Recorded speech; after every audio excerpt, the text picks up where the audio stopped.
영상을 시청 및 청취해주시는 모든 분들 안녕하십니까? 예, 오늘은 이 3층 서기실의 암호라는 책을 읽고 나서 느끼고 생각해 본 것들을 여러분과 나눠보기로 하겠습니다. 예, 여러분이 보시는 것처럼 책이 꽤 두껍습니다. 예, 상당히 두꺼운 책이에요. 일단 여기 정면에 태영호 공사 사진이네요. 그죠? 이 저자는요, 우선 이 저자는 북한이 뭐 남북 정상회담이라든지 혹은 뭐 비핵화 선언, 뭐 그 외 여러 가지 선언들이 있잖아요. 예. 이런 것들을 하는 것들이 다 시간 벌기용이라고 못 박습니다. 그리고 이 저자가 외교관으로 잔뼈가 굵은 사람이어서 그런지 북한의 외교나 외교관들 사이에서 있었던 이야기들에 대한 기술들이 많은데, 저는 이 책을 읽으면서 생각보다 북한의 외교 역량이 그리 허술하지 않구나, 허술하지가 않다 라는 것이었습니다. 생각보다 북한의 외교 역량이 그리 허술하지 않았다, 뭐 그랬다라는 거죠. 그리고 태영호 공사가 이제 태어난 시대가, 이분이 이제 앞에 양력을 보니까는 1962년생으로 나오더라고요. 예. 60년대 초죠. 예. 60년도 초에 북한에서 태어나서 이제 외교관으로 길러진 사람들은 태영호 공사 말고도 뭐 여러 엘리트들이 있을 거 아니에요. 이 시대에 60년대 초에.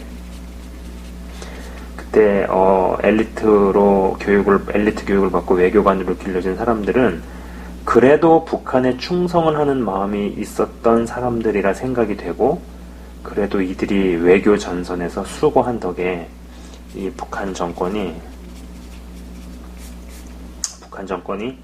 저리 유지가 되었구나라는 생각입니다. 허나 이 외교관으로 있으면서 막상 다른 나라와 비교되는 북한의 실정에 저들 세대까지는 악전고투하면서 뭐 어떻게 정신력으로든 뭐 고생을 감수하면서도 그렇게 충성을 했지만, 다음 세대들도 과연 김씨 왕조 체제를 위해서 몸과 마음을 바쳐 헌신할까? 네, 라는 것이죠. 저도 북한은 외교관의 면책 특권을 이용을 해서 외교관에게 범죄도 저지르게 하는 나라라는 것을 어느 다큐에서 본 기억이 납니다. 일본 그 NHK 방송에서 제작한, 일본 NHK에서 만든 다큐에서 미사일 부품을 분해해가지고 전달하는 과정에서 북한 외교관이 연루되어 있는 것을 본 적이 있었는데, 여기 이 책에서는요, 이 북한 외교관이 담배 밀수를 하다가 잡혔던 사건이 나옵니다. 그리고 당의 규정을 어기면서 비밀리에 몰래 달러를 축적하는 동료들과는 다르게 당의 규정대로 충성을 했지만 정작 나중에 후회 막심하는 이제 후회를 굉장히 하는 거죠. 내가 왜 그렇게 충성을 했을까? 후회 막심하는 은퇴한 북한 외교관의 이야기도 등장을 하죠. 북한 정권이 각각의 대사관이나 영사관에 보내줄 돈이 없으니까 너희들이 알아서 살아남으라는 어떤 자력갱생, 북한에서 쓰는 말 같아요. 자력갱생의 상부 메시지 전달이 등장하는 대목에서 저는 김씨 왕조 체제가 쓸데없는 사치품만 안 샀어도 이보다는 낫지 않았을까 싶은 생각을 해보았습니다. 저자는요, 또 이 책에서 그 덴마크에서, 실제로 이제 책에서 등장하는 내용입니다. 덴마크에서 치즈를 무상으로 들여온 이야기를 하고 있습니다. 헌데 기대와는 다르게 정작 필요한 곳으로 치즈가 가지 않는 현실에 저는 역시 북한에 들어가는 모든 이 원조라든지 뭐 그 외 여러 구호 물자 뭐 있을 거 아니에요, 그죠? 구호 물자 이런 것들이 절대로 필요한 곳으로 가지 않는다는 아주 지극히 단순하고 간단한 사실을 다시 한번 확인을 한 것이죠.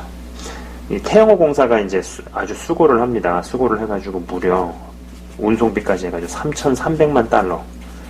예, 여러분 생각해보세요. 3,300만 달러. 어마어마한 액수의 돈이죠. 그죠? 3,300만 달러의 치즈를 운송비를 포함해서 무상으로 들여왔는데, 이것이 영양실조 영양실조 아이들에게 가지 않고 이게 장군의 선물로 둔갑을 해서 군부대에 지급되는 것을 알았을 때 과연 이 태영호 공사가 무슨 생각을 했을까 싶습니다.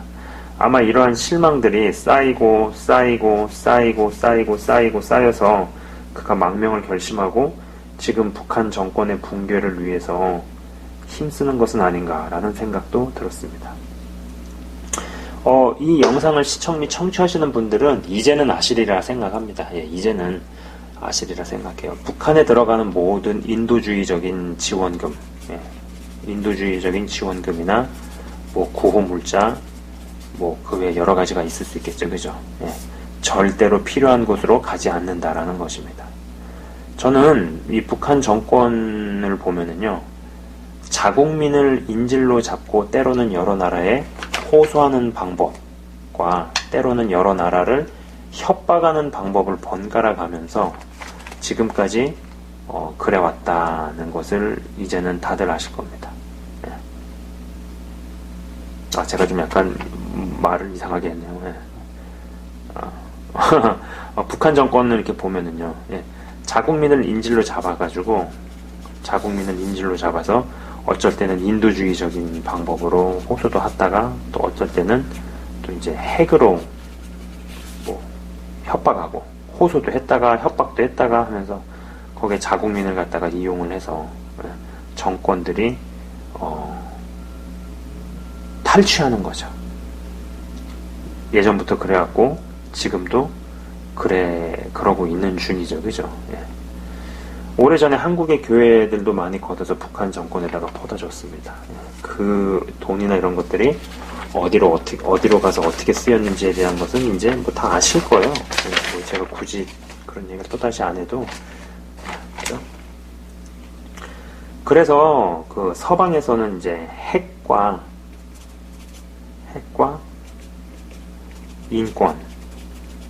인권에 대해서 언급하면 차일피일 시간 끌기 작전으로 지금까지 쇼로 일관해 왔다는 것이 태영호 공사의 증언입니다. 그러면서 태영호 공사는 핵 문제는 회담, 합의, 성명으로 결코 해결되지 않는다는 입장을 이 책에서 보입니다. 저는요, 이 책을 읽으면서 언젠가 누군가가 이야기한 대목이 생각이 났습니다. 자, 쉽게 얘기를 해가지고 사람이 3명이 있어요. A라는 사람과 B라는 사람과 C라는 사람이 있습니다. 이 A, B, C라는 사람이 있는데 각각의 머릿속 구조가 이 돈을 쥐어주면은요, A는 식량을 삽니다. B는 물건을 만들어낸 설비나 기계를 삽니다. 근데 이 C는 무기를 산다는 이야기죠. 그러니까 이 C의 사고방식은 무기를 구입해서 뭐 구입을 하든 무기를 만들든 구입하는데 돈을 쓰든 만드는데 돈을 쓰든 어쨌거나 무기를 구입을 해서 힘으로 A와 B에게서 빼앗으면 된다는 것이죠. 그죠? 그럼 여기에 해당하는 애들이 바로 이제 뭐 북한 정권 아니겠어요? 이런 마인드가 뼛속까지 들어가 있는 거죠. 그죠? 그리고 이것이 3대째 내려오고 있다라는 겁니다. 제가요, 일전에, 남미 지역의 남미 지역 국가의 어떤 선교지에 한번 갈 일이 있어서 갔다가 그곳의 선교사분과 이야기를 나눈 적이 있었습니다. 북한을 대단히 옹호하시는 분이시고요. 또 이제 북미권 이민자 출신이어서 한국 국적이 아니기에 북한도 몇 번 다녀오시기도 한 분이었습니다. 근데 이제 대화 중에 그분이 대한민국이 북한과 통일을 하면 핵무기가 대한민국 것이 된다는 이야기를 하는 딱 대목에서 이분 위험한 분이구나 그런 생각을 했습니다. 그래서 이제 거기에 있는 동안에 그냥 조용히 있다가 떠나야지라고 생각을 하고 조용히 있다가 온 적이 있습니다. 어떻게든 무기를 만들어내서 다른 이들의 것을 빼앗으려는 사고방식에 바뀌지 않은 사람과 아는 이 C라는 놈하고 하나가 되면은요, 그것은요, 이 무기가 내 것이 되는 게 아니라 오히려 인질로 볼모로 잡혀가는 것이죠. 그렇죠? 그 선교사분은요, 능력이 대단한 분이셨습니다. 제가 자세한 이야기를 할 수는 없지만 뭐 영어는 기본이고 해당 국가 언어도 아주 유창하게 구사하시는 분이셨어요. 진짜 정말 모르고 멀찍이서 보면은 현지인 같아요, 정말로. 그리고 어떤 지도력이나 수완도 대단해서 제가 옆에서 보면서 참 감탄했습니다만 제 결론은, 저의 최종 결론은 이상한 영에 잡히면 뛰어난 지능과 재능도 결국 그 영의 종이 될 뿐이다 라는 지극히 평범한 진리를 확인만 했다는 것이죠. 잠깐 다른 이야기가 나왔네요. 다시 책 이야기로 가겠습니다. 이 책의 전반부와 중반부까지는 북한이 여러 나라들 사이에서 있었던 외교적인 정책들과 각종 에피소드에 대한 이야기들이지만 후반부에는요, 저자의 어렸을 때의 기억과 집안 이야기들, 그리고 저자가 바라보는 앞으로의 북한 정권에 대한 예측이랄까요? 제 개인적으로는 전반부와 중반부는 살짝 지루한 감이 없잖아 있었지만은요, 후반부 부분은 재미있었습니다. 후반부 부분이 좀 재미있었네요.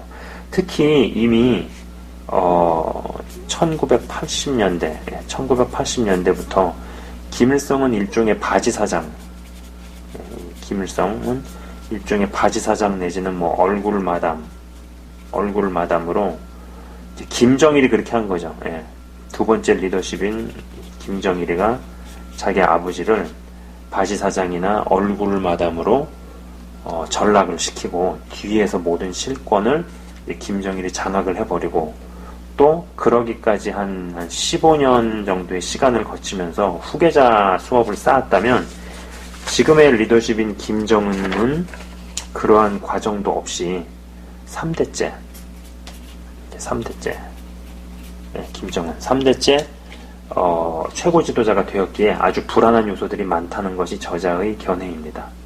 저는 후반부의 대목, 김정일에 대한 부분, 특히 자신의 아버지를 얼굴마담 혹은 바지사장으로 전락시키고 정작 중요한 보고는 다 자신을 거치게 해놓고 무언가 김일성의 수족을 다 잘라버린 김정일의 대목을 읽으면서 아주 오래전에, 제가 굉장히 오래전에 읽었던 신동아 기사가 생각이 났었습니다. 김일성이 쓰러졌을 때 의사가 일찍 왔으면 살릴 수도 있었는데 김정일이 일부러 헬기를 지연시켜서 자기 아버지를 죽음에 이르게 했다는 의혹을 제기하는 기사였던 것으로 제가 기억을 합니다. 저는 그러고도 남는 애들이다 라고 생각을 합니다. 그래서 그런 피가 흘러서 그런지 뭐 김정은은 자기 이복형도 죽였죠. 뭐 여러분 다 아시는 겁니다. 이복 김정남이었나요? 공항에서 기다리고 있는데 무슨 독가스 무슨 가루 같은 거 무슨 뭐라고 하더라? 약간 그 가루를 묻혀가지고 죽였죠. 그죠? 그게 원래는요, 가루를 아주 교묘하게 묻힌 다음에 비행기에 탑승을 한 상태에서 비행기 안에서 죽게끔 했어야 된다고 합니다. 그래야지 누가 죽였는지를 모를 거 아니에요. 근데 그렇게 되진 않아가지고 결국 공항 CCTV에 다 찍히게 되고, 저거 누가 시켰구나라고 누구든지 다 알 수 있게끔 하게 돼버렸죠. 그러니까는 작업 지시를 받은 애들이 그렇게 하는 바람에 결국 그 배우가 누구구나라고 모든 사람들이 다 알 수 있게 돼버렸죠. 그죠? 어쨌거나 뭐 자기 이복형도 죽이고 또 고모부도 고사포로 쏴 죽이는 것 같습니다. 그런 피가 흘러서 그런가 봐요. 물론 이 책에서 이 김정은이 김정은이가 이제 자기 고모부 갑자기 이름이 생각이 안 나. 장성택 씨를 이게 어떤 가지고 있는 반감이 많고 뭐 이런 얘기가 나옵니다. 근데 뭐 반감이 많고 그렇게 한다고 해가지고 사람을 고사포로 쏴 죽이고 뭐 그죠? 무언가 심하게 정상이 아니에요. 이 3대 나이가 무언가 심하게 정상이 아닙니다. 그런데 심하게 비정상인 얘네들이 멋져 보이는 사람들도 있나 봐요. 그리고 이런 애들하고 어떤 정상적인 대화가 가능하다고 생각하는 사람들은 정말 궁금해요. 머릿속에 뭐가 있는지 진짜 열어보고 싶습니다. 머릿속에 뇌가 있는 것인지 아니면 우동사리가 있는 것인지 열어보고 싶다는 생각이 들 정도로 참 뭔가 이상하구나, 뭔가 심하게 이상하구나라는 생각을 해보게 된다라는 것이죠.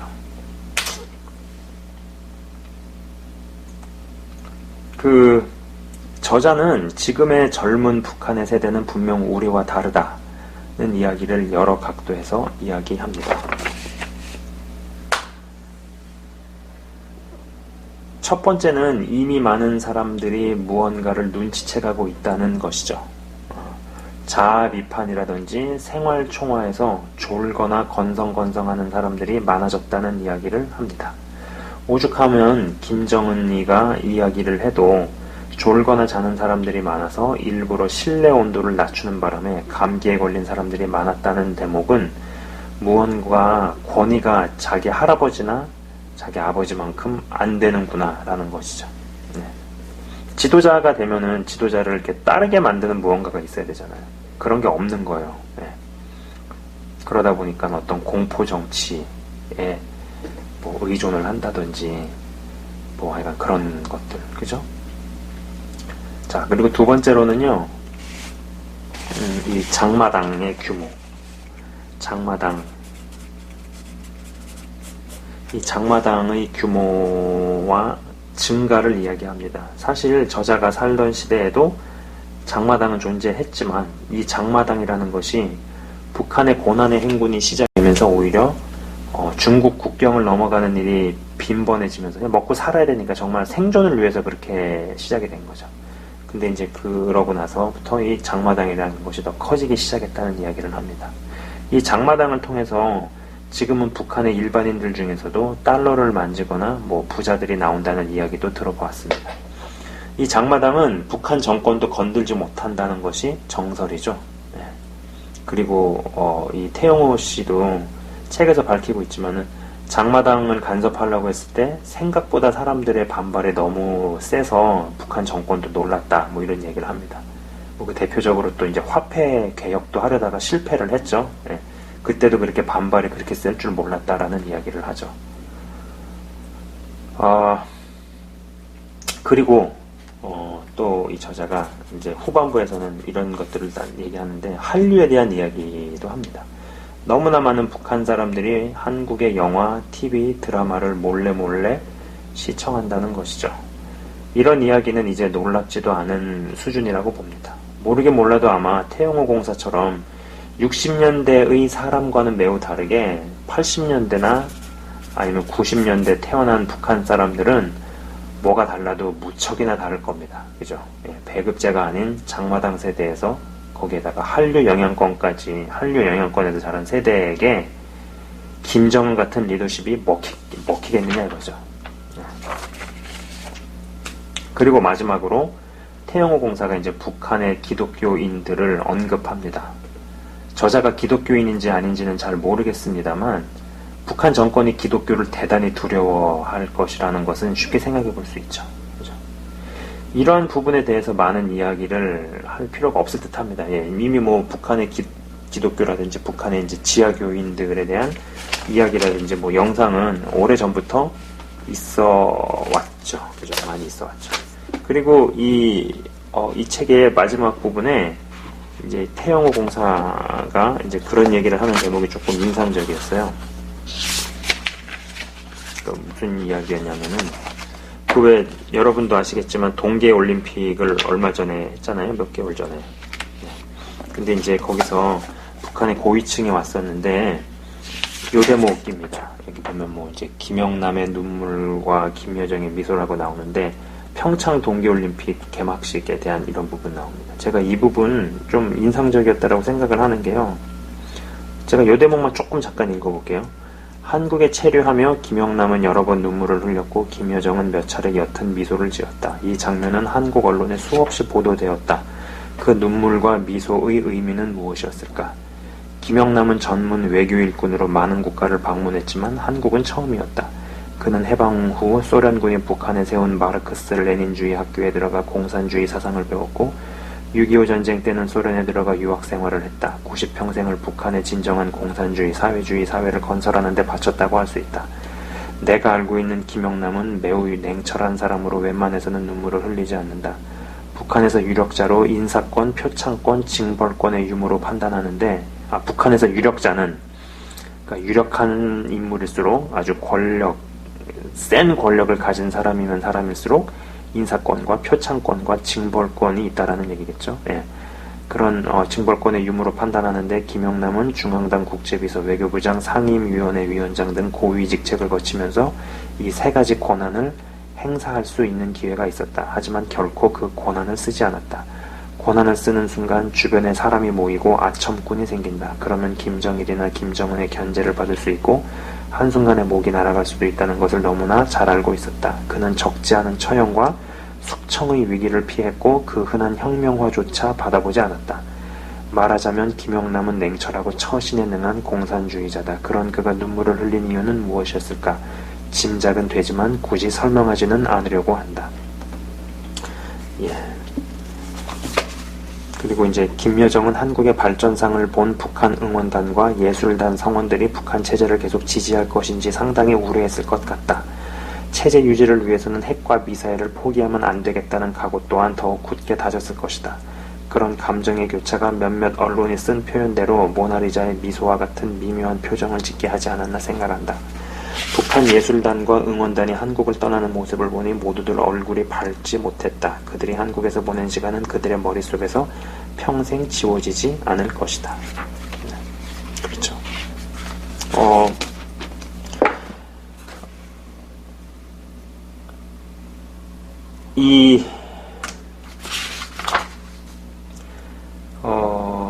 마지막으로 이 태용호 공사는요,